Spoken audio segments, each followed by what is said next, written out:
Hello there, and welcome to another Tasting Tuesday video. Whiskey Lore and Drew Hanish here.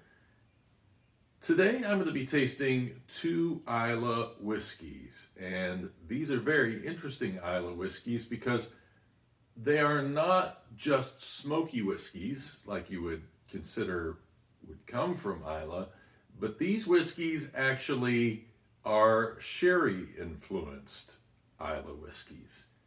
One of them I considered to be one of my favorite whiskeys around. The other I avoided for a long time because I tasted it while I was at the distillery, and call it setting, call it sipping too fast. Sometimes maybe one whiskey following another creates an impression. Something's lingering on the palate and it just doesn't hit you right. And for some reason, when I had Bowmore 15, I wasn't a really big fan of it. But when I went back to Scotland, I had a chance to go to the mash tun in Aberlour, Scotland, and asked for some peated whiskeys that were sherry influenced. And Kevin there poured me a Bowmore 18, and I just thought it was incredible. I thought it was a great whiskey. But I was still nervous about jumping back and trying the 15 until I ran into the store the other day and they had it for like $75. And I said, okay, I'm going to go ahead and get a bottle. It's one of the only Islay distilleries that I don't have a whiskey from. And then I tasted it. Man, my first impression was, KILCHOMAN SANAIG, you have a challenger. You definitely have a challenger. So the distilleries I'm talking about here, one is the oldest distillery on Islay, being built in 1779, or originating in 1779, containing the old number one vault, which is below sea level. It's a very interesting aging characteristic that can give.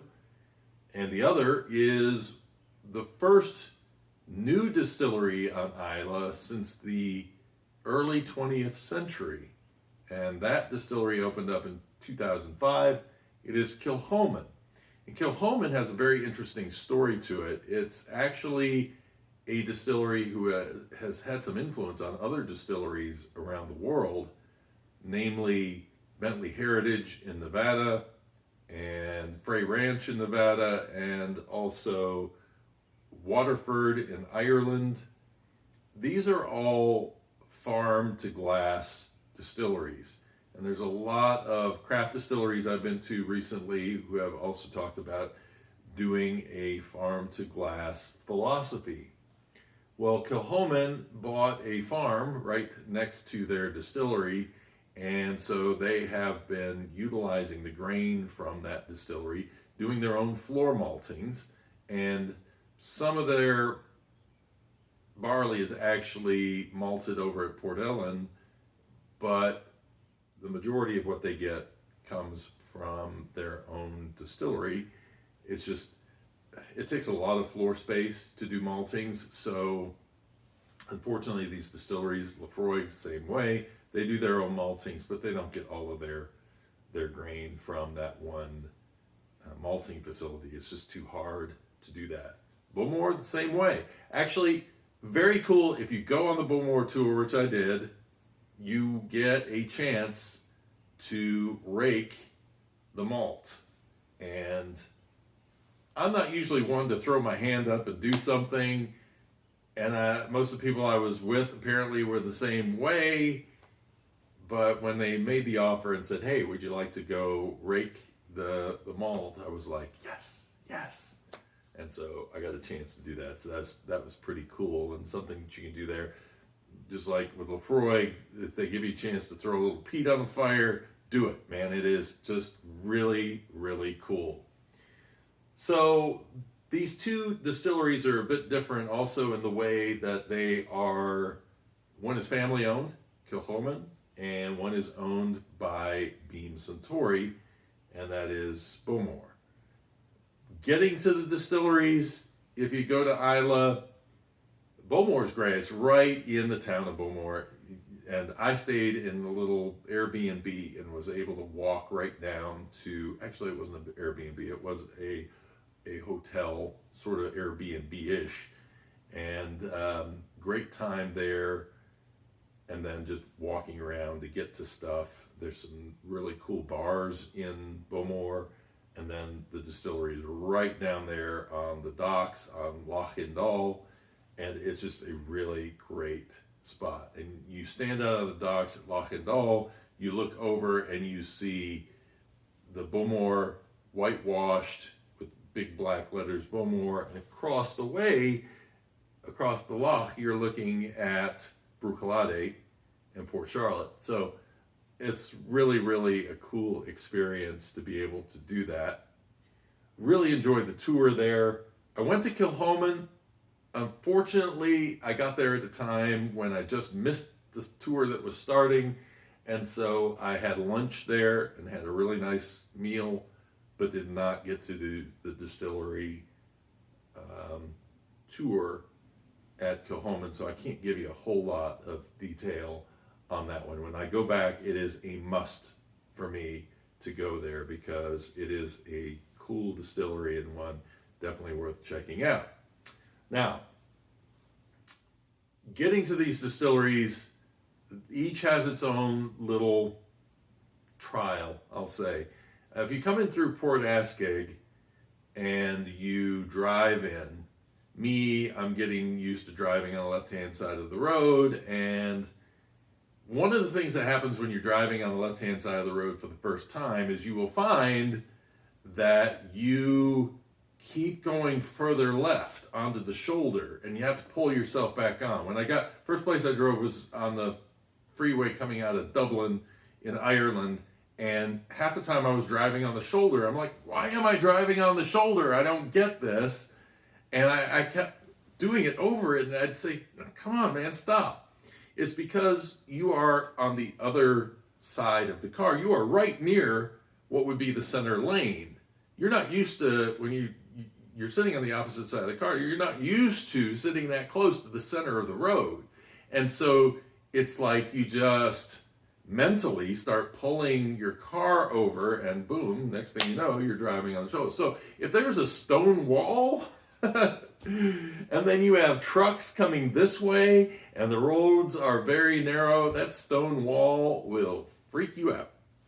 You have to pass that whether you go to, going to Bowmore or going to Kilchoman if you come from Port Askaig. So that's just what you got to do. The other way in is Port Ellen.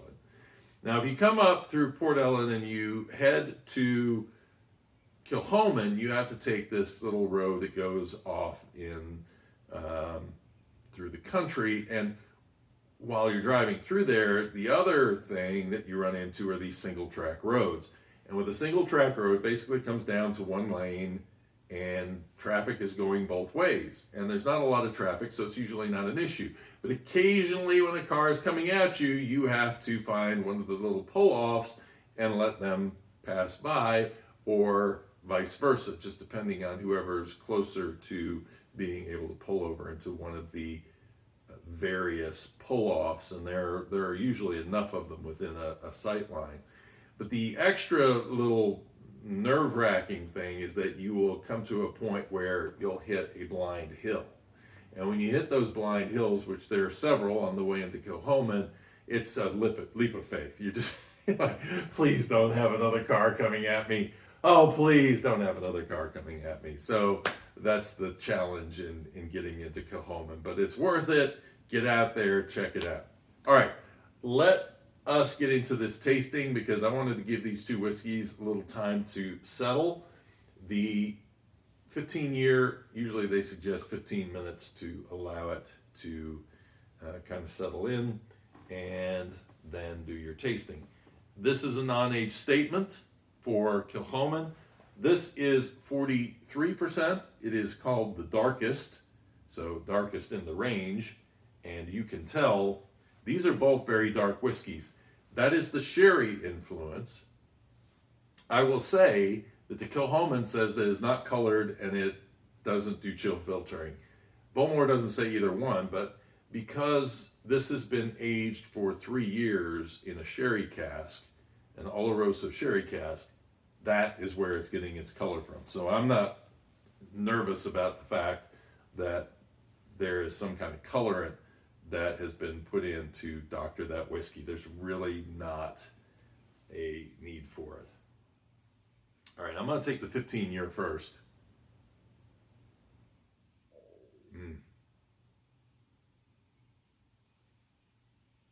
So this is aged in a bourbon barrel for the first 12 years of its life, and then it finishes off for 3 years in an Oloroso sherry barrel. Oloroso usually imparts a lot more of your really dark fruits, whether it be fig, raisins, that sort of thing is usually what you'll get. You expect this being an Islay whiskey to be pulling out some smoke, and there is smoke here, but this is the lighter of the two in terms of smoke. In fact, the packaging says you should warm the whiskey to get the smoke out, and I haven't really tested that, so I'll have to do that at some point. So this one's interesting in that it has, I said dates when I first tasted it. Box says raisins. I get the raisins, dates, very similar characteristics to those. I get a really nice berry smell and like a baking spice of cinnamon. It has got a really nice nose to it. There is a hint of berry in this as well.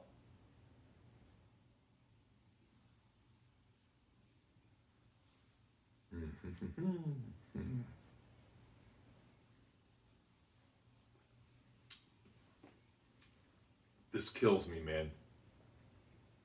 I have never had any Scotch that was that berry intense. To me, it's a raspberry, and it is there. It dominates there, and it doesn't say raspberry anywhere on the packaging, but I get a ton of raspberry in this. And then there's a slight bit of briny saltiness, but just a hint. The smoke is not strong on the palate with this. It's that Oloroso sherry barrel is doing its work, and it really dominates this whiskey. But I have had a lot of sherry influenced whiskeys, even like the Glendronachs and the Balcones. Nothing is like this. This has a very intense berry flavor. It goes all the way through to the finish. There's a caramel that comes through on it, a light bit of smoke on the finish, but it's like juicy raspberry at the end. There's a little bit of a ginger bite in there, but just a hair at the end. Oh man. And after you taste it, then a little bit more of the sea air and the smoke comes through on the nose. This is a 43% alcohol by volume whiskey, and I would say it's a really nice level for this whiskey. Highly drinkable. I think that this could be a very dangerous whiskey because it is so fruity and so drinkable. And I would have to find somebody who is not a Islay fan and see if the smoke annoyed them at all. To me, it's so subtle. It's there, but it's just so subtle. It's very hard for me not to want to call that a favorite. Beautiful mouthfeel on that, really nice legs on that whiskey. My goodness, that is a nice whiskey. And I gotta say, it's challenging for my favorite overall whiskey. It's a whiskey for a certain time period when you want something that's going to be very fruity, something out front, because that is really what that whiskey is going to give you. So the KILCHOMAN SANAIG is the one that I'm tasting. I have not dived into Mercure Berry and a lot of the other expressions, the 100% Islay. I need to. I really need to, because this, prior to tasting the Bowmore, was really the candidate for favorite whiskey for me. This one has a lot more smoke present. I would say it's almost like an Ardbeg ashy smoke, but it's not as pungent. To me, the Ardbeg is almost a little too aggressive at times, and here it's like a sweet smoke. I think the interaction with the Oloroso sherry barrel that this uses helps kind of lighten up that nose and sweeten it up. I get some dark chocolate also on the nose on this whiskey, and Bowmore is supposed to, the 15th, supposed to have dark chocolate. I didn't really pick it up so much in that, because I think it's because the raspberry is so intense.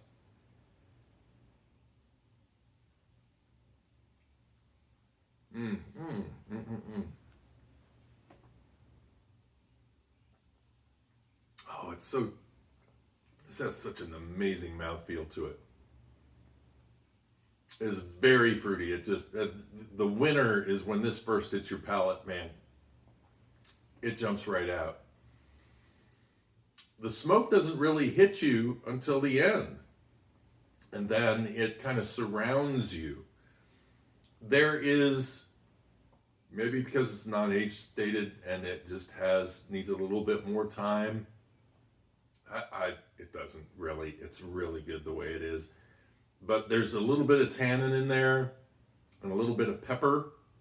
It is a little warmer. This is 46%, so it's a little higher in alcohol. Wow. But you kind of get a little dark chocolate espresso that works its way in there when you're getting towards the finish on this one. And the berry, oh, and then the smoke. Both of these whiskeys are really good after you take your first sip. There's a little bit of that Kool-Aid berry in this also. Maybe it's a cherry kind of a smell. Interesting. It's probably more of a dark fruit, I think.